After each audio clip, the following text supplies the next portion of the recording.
In today's video, we are going to be doing something a little different. We are going to be highlighting, promoting, discussing somebody else's video that I think everybody should watch. Shout out to TLSG. If you are not familiar with who that is, you need to be. I'm assuming if you're watching my content, you probably are. TLSG is a great content creator, a great player, has been doing this a hell of a lot longer than I have with all of these CCGs. Very, very knowledgeable. I have to shout him out because the work that he's put into this video is phenomenal. The video is going to be linked in the description below.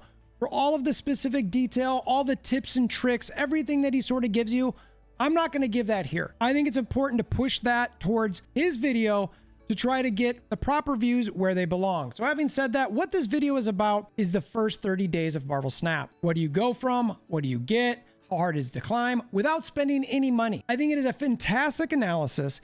Anybody who's ever argued, who's said anything about or wondered how hard it is, what it takes to get from point A to point B should watch this video in detail. We're going to go over the decks that he goes from the start to the finish. We're going to look at sort of beginning and end ranks, and we're going to look at how many spotlight caches you get over this amount of time. Now, remember, with spotlight caches, it's a little different because how that works is it doesn't start till I think collection level 500. So you've got that big chunk of the early game where you're not getting any spotlights at all. But I think it's a good start for 30 days in where you're looking at how many spotlights you get. And I mean, honestly, at that point, you're not really even looking or caring about spotlights, but it's something that is eventually important. He highlights here what the series are, obviously, so you can start understanding the decks, etc. But like I said, I really love the approach that he took to optimize your early gameplay. If you want to understand how to do that, again, watch this video. The things that I find most interesting that I think he did in this was one, the fact that he did it. The amount of time to take a new account fresh from start, to also play it every day, go through conquest, do your daily missions, not spend any money, applying all of the knowledge that you've gained throughout the other play, I think's really cool to see. And I think this can be a fantastic day one guide for all new players. And I would highly recommend, if you're a new player, to check this out so that you can go get that detail. He optimizes between the conquest shop, playing here as much as possible. He eventually gets to some booster issues, which obviously become a problem. So he looks to get boosters from conquest. Some interesting aspects of the game that honestly I had not thought of because I hadn't done in so long. And also I haven't really hit bottlenecks like that. Now, obviously he's playing a limited amount of time, so boosters might be a little bit more of a problem. But I do love that he went through here, and that was one of the aspects that he called out was, hey, you know what? At some point, boosters is going to be an issue. I also believe he optimizes gold in refreshing the season missions so that, or not the season missions, the daily missions, so that way he can optimize getting the credits, getting the season points to get more of those type of things. He's also a great player, so his rank, I'm not necessarily going to focus on rank as much because he's talented. He knows what he's doing. He's going to be able to rank up higher. But I think generally speaking, if you want to try to get better, that's where we're going to dive into these decks. So let's look at those real quick. I've dropped this into a spreadsheet, so, you know, bear with me with the format a little bit. But you can see on this first one, starts off with some pretty just starter cards. You've got your one cost, you've got Khazar, Iron Man, Spectrum. I think all decent normal cards that you want to play. With the Khazar, you get those one buffs. I think that's solid. So let's see how long he sticks around with the zoo type aspect. Looks like on day 2, he's already getting into some Star-Lord and some White Tiger. Odin on reveal. Mr. Fantastic in the middle there, I think is a really good play. Still has Khazar in the ones. So he's still playing heavy into that Khazar again, which I think is wise. Day 3 starts getting Professor X in there. Abomination, just a stronger card. Khazar's still there, but he's ditching some of those. One cost has armor in here, just good power return there for cost ratio. Days 4 and 5, somewhat similar.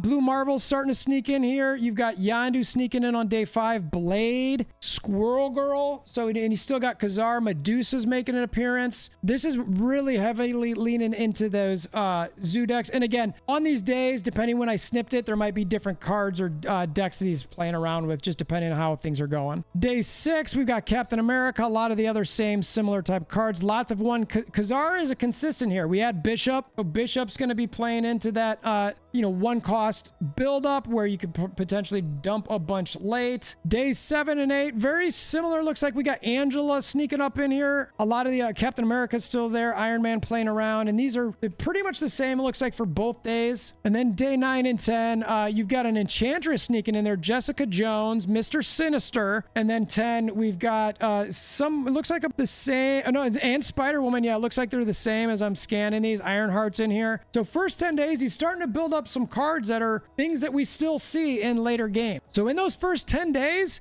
216 collection level, obviously no spotlights because they're not there yet. All right, so the next 10 days, we got day 11. We've got Onslaught added to this with Claw Cosmo showing up. So and Namor.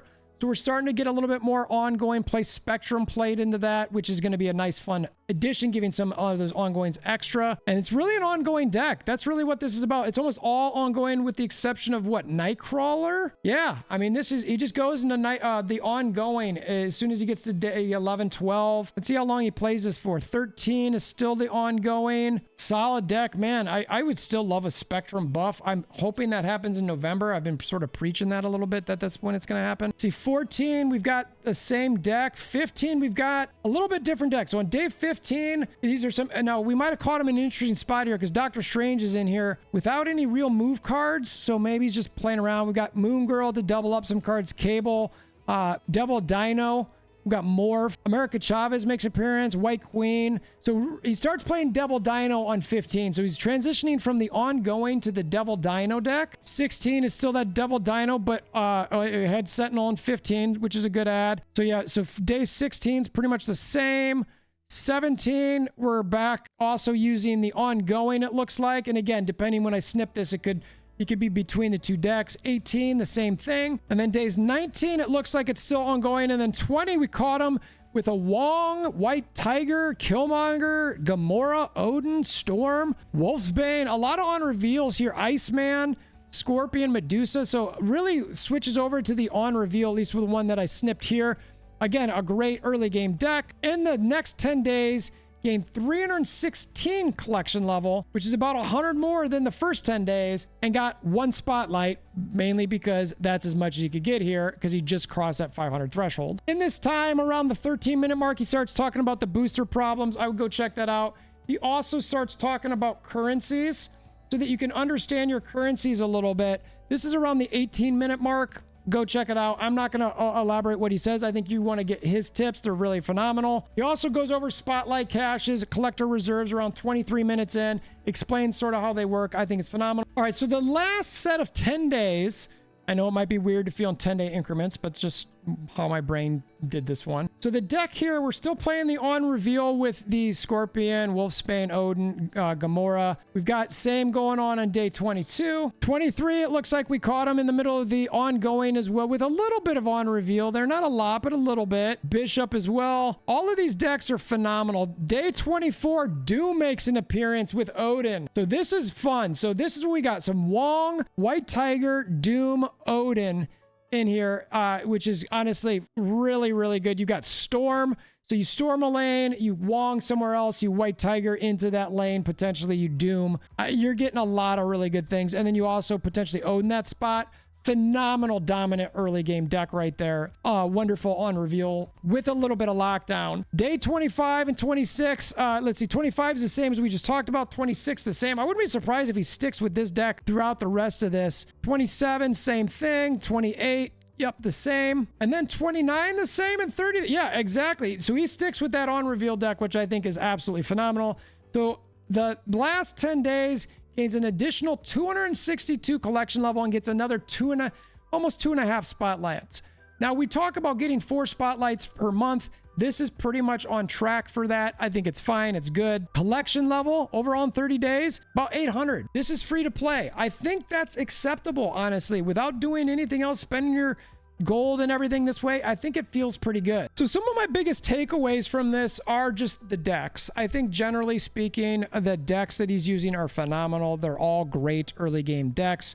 The on reveal, the proper use of those, the ongoing, the proper use of those, the zoo early on with those one cost cards. I think he's optimizing really, really good beginner decks. I think those 3 are phenomenal choices. I think honestly, some of those decks can even be good late game. They're just, you got to use decks in the right way. And I think you can do good. I know a lot of people get really hung up with the, I need the new card, it's pay to win. And I'm going to, until I see differently, this game's not pay to win.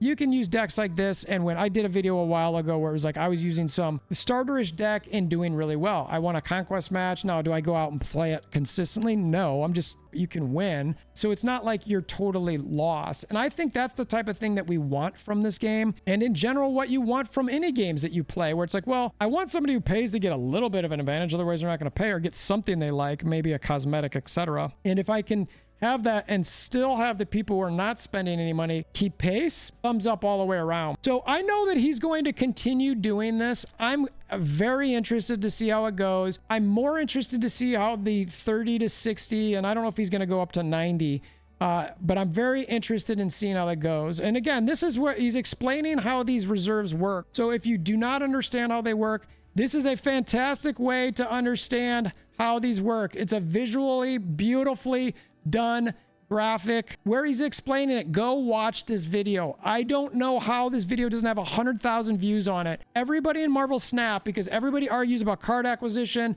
all these things. Without watching this, in my opinion, nobody can discuss the early game unless you've got a math that matches up with what this experience is. And within a certain percent, it's like, what are we talking about? What are we even talking about? Because this is experience. This is in the game. This is knowing what you're doing, getting as far as you can. Again, is he a top-notch player who can be super efficient? Yes. Is everybody going to be like that? No. But at least we know some of the ceiling. And we can't have the floor raised and then put that ceiling up too much, because then some people might get too much of an advantage, etc. He gets death. That's very exciting. So from what I'm seeing here, my personal view, outside of, giving the love fest for TLSG and the efforts here, I think that, again, I think he did a phenomenal job. Everyone needs to go watch this video. Please like it. Please drive the YouTube traffic to it. It should have more views than almost any other Snap video out there that's just a random deck video, because this is understanding the game and understanding anybody who's talking about metrics, etc. So my analysis here is that the game is in a decent spot early game. I think within 30 days to get, 800 collection level, I think that's pretty solid. No money, nothing in it. You want to climb faster, put some more money into it. If you want to get more cards, that'd be something I'd be interested to see too, is what % of cards he's getting. I also want to see how many spotlights. Now, one of the things that's going to happen with these spotlights is whenever he does open them, he's guaranteed to get new cards. So no matter what he opens, it's like, well, I need that card. Well, I need that card. Well, I need that card. Well, I need that card. Something that I know that I struggled with in my early game claim is that I was not getting the cards that I wanted, that were those Series 4, Series 5, etc., unless I spent tokens. And I was like, well, this stinks. So I think the spotlight caches do allow for something like that, which is something that I definitely really love. And again, it seems that Marvel Snap has a good feel on for that early game. We'll see what happens with days 30 to 60, but I wanted to do sort of a react, commentary, shout out, help promote this video. I think he's one of the nicest guys out there. I think that this content's phenomenal. I know he doesn't need somebody as small as me shouting him out, but I still want to do it because I just think it's good. And I also, for my community who maybe is not familiar with this video and or his content, wanted to share it so that maybe you could find some other additional information as well. So I appreciate you making it this far. If you want to help support my channel, please consider hammering down that like button, the notification bell.